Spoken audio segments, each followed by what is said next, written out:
Today we're going to cook some Tuscan creamy chicken, and the recipe is for 4 chicken breasts. I'm only using 1, but I'm going to make the sauce as the actual full recipe.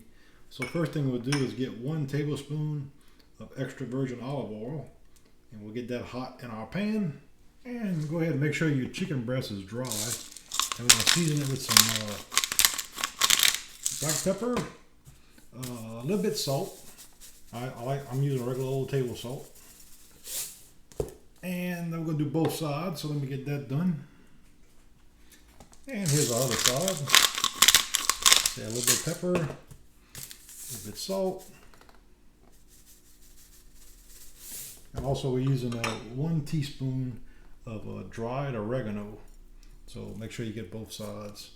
And this is enough for a full recipe, so I'm not using all my oregano. And just get everything nice and coated. And on about a medium heat, we'll go ahead and I got my olive oil already heated up. Go ahead and put our chicken breast.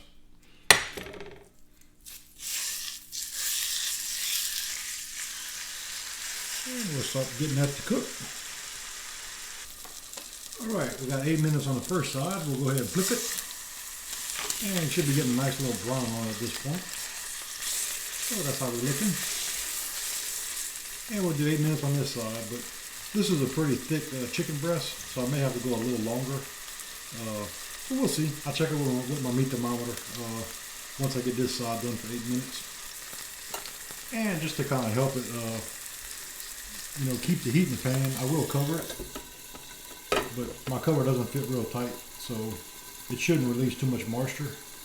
So that's my plan. Just watch it. If it starts releasing a lot of liquid, take the cover off, because we're still trying to get the chicken breast brown.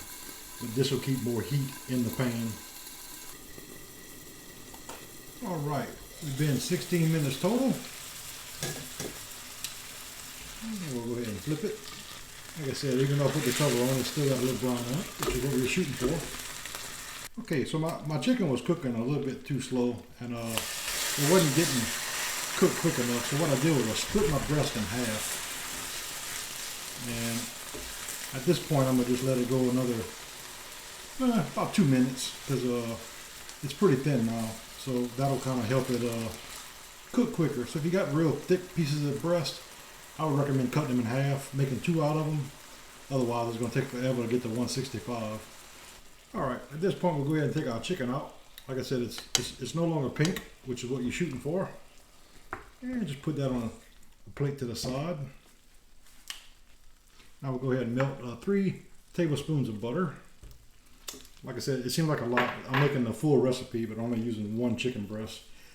I don't really enjoy leftover chicken, so I'd rather cook it fresh. So if I got gravy left over, I can always cook another breast, and add to it. But yeah, I don't find leftover chickens all that good. So let's get the butter melted first. And once you get your butter up to temperature, we'll go ahead and add the garlic.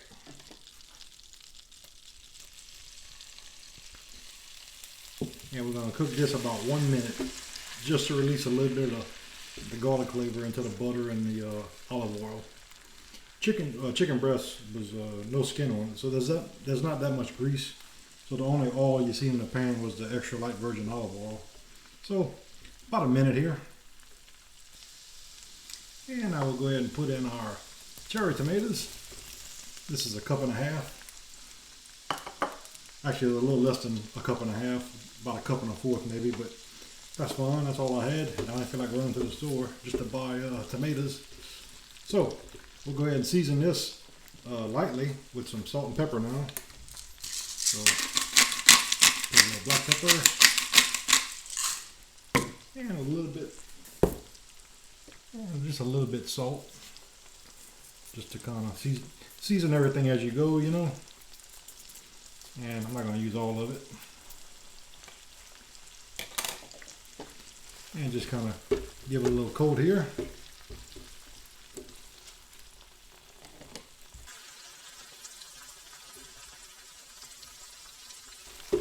Kind of stir them around the pan, to keep them nice and coated.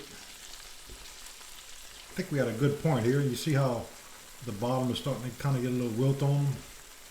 I'd say we're good at this point. Now this is just plain frozen spinach, one bag of it. I believe it was 10 ounces. And we'll put the whole thing in there now. The recipe called for 3 cups of baby spinach. But you know, yet again, I wasn't going out just to buy spinach. So using what I got, frozen spinach, not baby spinach.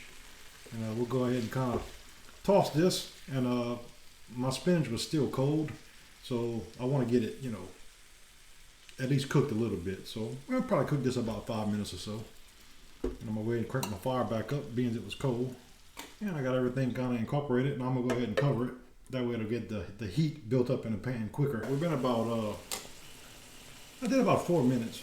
I looked on the bag, and all it takes is about 5 minutes to cook frozen spinach. So at this point, we'll go ahead and add our cream. This is 1 cup, my bad, a half a cup of heavy cream. Gotta have a little bit of that in there. Definitely not a diet recipe, but it is low in carb. There's always a positive. And the recipe called for a 1/4 cup of grated Parmesan. I'm using grated Romano.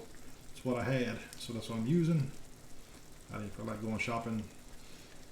I'll go shopping today at some point, but I didn't feel like going yesterday. So go ahead and get this well mixed up.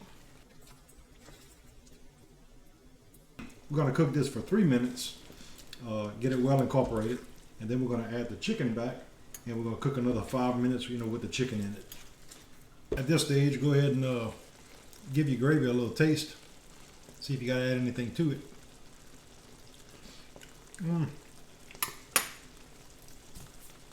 Man, a little bit more salt. Needs a little bit. And I'm going to also add a little bit more, some black pepper to it.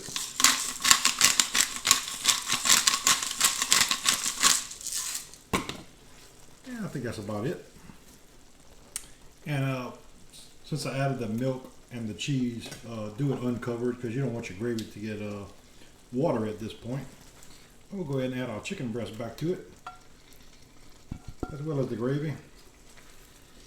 And we just kind of get them coated.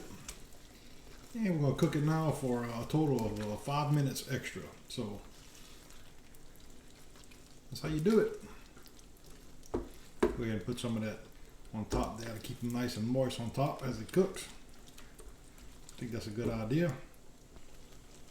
And as it cooks, I'm going ahead and I flip everything one time halfway through. Yeah, it looks pretty good. I'm thinking if you used 4 chicken breasts, you may have to add probably at least 3 times the amount of cream. Maybe 1.5 cups of cream, 2 cups of cream. But yeah, with 2 chicken breasts, I think you'd be okay with the 1/2 cup of cream. Or, you know, this is 1 big chicken breast, so essentially 2 small chicken breasts. So that's my thoughts. Everything is done. Go ahead and turn my fire off. This is how we're looking here. Oh yeah, that's gonna be a good little dinner. So that's my salad and everything right there, y'all. I'm not eating no other salad. I got a salad right here. Got a whole bag of spinach in there. And yeah, you know, the low carb. Yeah, a little bit fattening, I guess, with the cream. But like I said, 1/2 cup for the whole pot. So it's not terrible. So that's it. Let me get it plated up here and we'll see what we got. So I'm actually going to have this with some whole wheat spaghetti. About 2 ounces. That's what I got right there. And now we'll get some of our Tuscan chicken and put on there. Oh boy, that looks good, huh? You know, I'll probably just have one of the breasts today, I think. Maybe, I don't know, probably not both. That's a pretty good amount. Like I said, that's about 2 chicken breasts. So if you figure you was making a recipe like it calls for 4, I think the cream would have to be added, some more cream. But I think for 2 chicken breasts, I think it'd be okay. But 4 would, that'd be quite a bit extra. So I think this recipe will make 2 good sized meals. I don't think you could squeeze 4 out of the sauce. No, there's no way. That's what I got left in the pan. So yeah, it should be pretty tasty. And we have a little taste here. See what we got. I'm gonna just use a little bit of the spinach and cream sauce. Maybe one of these tomatoes there. Ooh, that's good. That spinach tastes real good. Yep, that's lunch today.